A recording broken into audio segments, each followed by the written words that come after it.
One of the most popular topics in Islamic theology is Jinn. And according to Islamic theology, Jinn are invisible entities who roamed the world before Adam was created, who was the first human. They were created by God out of a mixture of fire or smokeless fire. And in this episode, I'm sharing 10 types of Jinn that exist in Islam. Welcome to FTD Facts, guys. My name is Leroy Kenton, and let's just jump right into everything, not wasting any time. Starting at number 10, we have the Marid.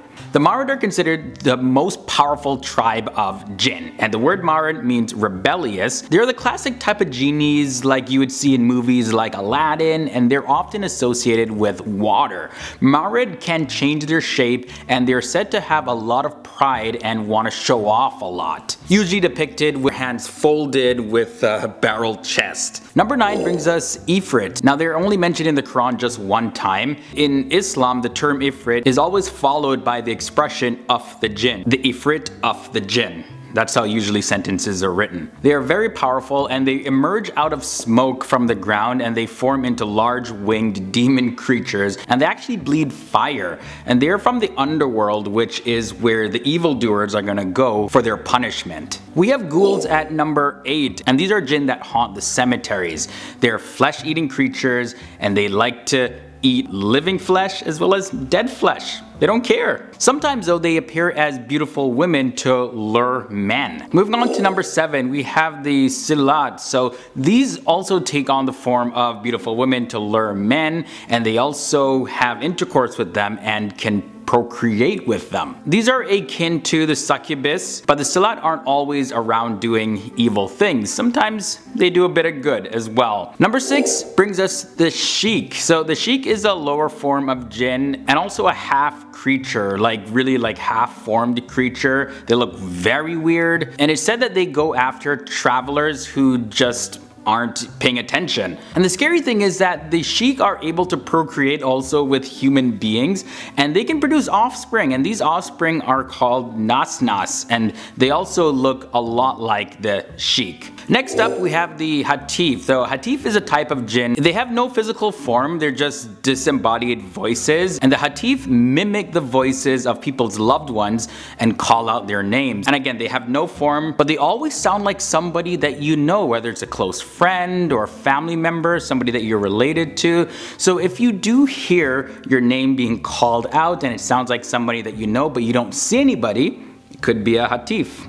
So I'm looking at the Qareen next up, and the Qareen, they incite humans with evil suggestions, but they can become good also based on the good deeds of humans. So for example, it's said that the Qareen of the Prophet Muhammad became Muslim. However, it is uncertain and is not really specified whether or not any other Qareen outside of the Prophet Muhammad have become good for the actions of another human being. Next up is Hinn. So scholars debate this, whether or not the Hinn are a subclass of Jinn or a completely separate group altogether who rival the Jinn. But the Jinn and the Hinn, they're said to have waged war against one another, and according to some accounts, the Hinn supported the angels led by Iblis during a battle against the Jinn that lived on the earth. Hinn are also created out of fire just like the Jinn. I'm looking at the Jann now at number 2, and the Jann are shapeshifters who live in the desert, and they take the forms of whirlwinds as well as white camels.